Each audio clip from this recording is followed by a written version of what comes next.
All right, so let's dive into this story. It's kind of like straight out of like a sci-fi thriller, you know. Bro. But but it's got some real-world stakes here. We're talking Elon Musk, right? The man behind Tesla, SpaceX. And now he's like locked in this battle over OpenAI, a company that he actually co-founded. Yeah, it's pretty wild. So you probably heard like snippets of this whole saga. Yeah. But today we're going deep, okay? We're going to like dissect the arguments, the personalities, and like all the potential consequences of this whole thing. What's really fascinating to me about this is that it's not just about money or power, it's like this fundamental disagreement about AI. Like, what is AI even about? How should AI be developed? Who should control it? Yeah, that's a good point. So for those who haven't been like following every twist and turn of this, OpenAI started with this like noble goal. They want to ensure that AI benefits all of humanity. But now Musk is saying they've strayed from that, right? Like they've become Right. way more profit driven Mm. and that they're potentially under Microsoft's influence now. He even offered to buy the whole company back. Yeah, and we're talking a massive offer, like $97.4 billion, which OpenAI CEO Sam Altman, he rejected it almost immediately. Wow. And he even countered with this like tongue-in-cheek offer to buy Twitter, or X as it's called now, for a tenth of the price, like $9.74 billion. Oh, wow. You can practically hear the sarcasm dripping from that. Totally. But okay, let's unpack this a little. Let's get into the substance of this disagreement. Yeah. So, OpenAI was founded in 2015 as a nonprofit. Musk and Altman were both there at the beginning. They were united by this vision of, democratizing AI for the good of all. Right. And that nonprofit structure was key. It meant that OpenAI's research wouldn't be driven by profits. They didn't have to please shareholders or anything like that. Interesting. But then in 2018, Musk left the board, and OpenAI transitioned to this capped profit model. And that's kind of where Musk's concerns started. Okay, so capped profit. That means they can still make money, but there's a limit on how much profit goes to investors. That sounds like a decent compromise, right? Mm-hmm. So what is Musk objecting to? Well, he argues that even with that cap, right, the focus inevitably shifts. It goes from pure research and public benefit to generating returns for investors. Ah, I see. He's worried that groundbreaking research could be shelved if it doesn't align with those profit motives. That makes sense. And Musk claims this is like a direct violation of OpenAI's original charter, like their core mission. And he's not just tweeting about it either. He's actually taking them to court. He's filed lawsuits in both California state and federal courts. And Musk's lawyer is really hammering home this point, that OpenAI was explicitly intended to be a nonprofit. Yeah, and during a federal court hearing, Musk tried to get an injunction to stop OpenAI's transition.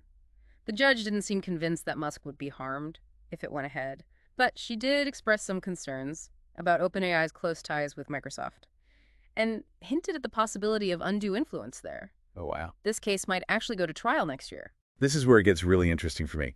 Because it's not just an abstract legal battle, right? This is about technology that could literally reshape the world. Like what if OpenAI, under pressure to deliver profits, starts prioritizing commercial applications over ethical considerations? I mean, what does that mean for you and me? That is the crucial question. Think about it. OpenAI is developing some really powerful AI tools. Imagine if these tools end up being controlled by a for-profit entity that's closely tied to a tech giant like Microsoft. Yeah. What safeguards would be in place to ensure these tools are used responsibly, ethically, for the benefit of all, not just a select few? Right. That's a really good question. It's not just the misuse that worries me, though. Like, what about access? Yeah. If OpenAI becomes primarily profit-driven, are these groundbreaking AI tools going to become like luxury items, only available to those who can afford them? That's a great point. We could end up in a situation where the benefits of AI, things like, advanced medical diagnostics or personalized education, become concentrated in the hands of the wealthy, and that just exacerbates existing inequalities even more. Yeah. And then there are the economic implications. What if AI tools become essential for businesses to compete, but only large corporations can afford them? What happens to small businesses? What happens to entrepreneurs? It's a pretty stark picture, isn't it? AI. And instead of being this force for progress and equality, actually widens the gap between the haves and the have-nots. Exactly. And then you factor in Microsoft's role in all this. I mean, they poured billions into OpenAI. Their influence is undeniable. Right. Now, some people might say that Microsoft's involvement is a good thing, like it just shows their commitment to AI research, but others see it as a potential conflict of interest. Yeah, for sure. And the judge in Musk's lawsuit seemed concerned about that too. Like, if OpenAI is beholden to Microsoft's goals, could that compromise their original mission? The whole developing AI for the benefit of humanity thing. That's the big question, right? Can they serve both corporate interest and the public good? Or will one inevitably have to take priority over the other? Yeah. I mean, that's the tension at the heart of this whole thing. And we're seeing this tension play out across the tech industry too, right? Yeah. Like with social media platforms. Yeah. Grappling with privacy and misinformation, or facial recognition tech, raising concerns about surveillance. It seems like every technological advancement comes with its own ethical dilemmas. It really does. And I think it's a reflection of how powerful these technologies are. They have the potential to solve some of humanity's biggest problems, but they can also create new ones. And that's why this fight over OpenAI is so important. It's like a microcosm of this larger struggle to make sure these incredibly powerful tools are used responsibly and ethically. So where do you see all this heading? What does the future of OpenAI look like? And what does it mean for the broader field of AI? It's hard to say for certain. The outcome of Musk's lawsuits is still up in the air, and OpenAI's future is kind of a mystery. But one thing's for sure. This whole debate has started a crucial conversation about AI's role in society. It really does feel like we're at a crossroads. On one path, you have Musk's vision. OpenAI as like a guardian of AI, making sure it's used ethically for good. And on the other path, OpenAI becomes this profit-driven tech giant, maybe even a subsidiary of Microsoft, with their primary focus on the bottom line. Yeah, those are the two paths. And the one we choose will have huge implications, not just for AI development, but for the future of humanity. I mean, think about it. AI is already being integrated into everything: healthcare, transportation, finance, education. It's touching every aspect of our lives. Yeah, that's true. And if we're not careful, AI could end up making social and economic inequalities worse, or even create new ones. It's kind of daunting, The choices we make now could have such huge consequences. Yeah, it is a lot to take in. But it's important to remember that we're not just passive bystanders in all of this. We have a voice, and we have the power to shape the future of AI. Okay, so what can we do? What are some things people can do to make sure AI is developed and used responsibly? That's the question, isn't it? And it deserves a deep dive of its own.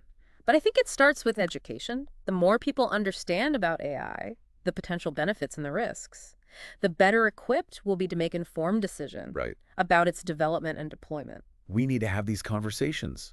Talk to your friends and family.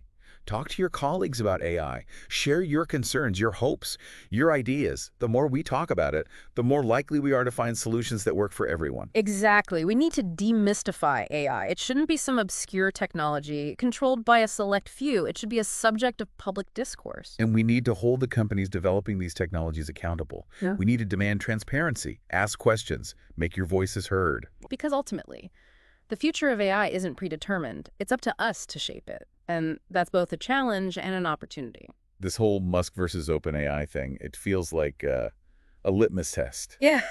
For the future of AI, Yeah, it really highlights those key questions that we should all be asking as a society. Right. Like, what happens when a technology this powerful gets concentrated in the hands of just a few? And can you even reconcile profit motives with, making sure AI benefits everyone? Those are the questions that keep me up at night, and there's no easy answers. Okay, so let's do a thought experiment here. Imagine you were suddenly in charge of OpenAI. What would your top priorities be?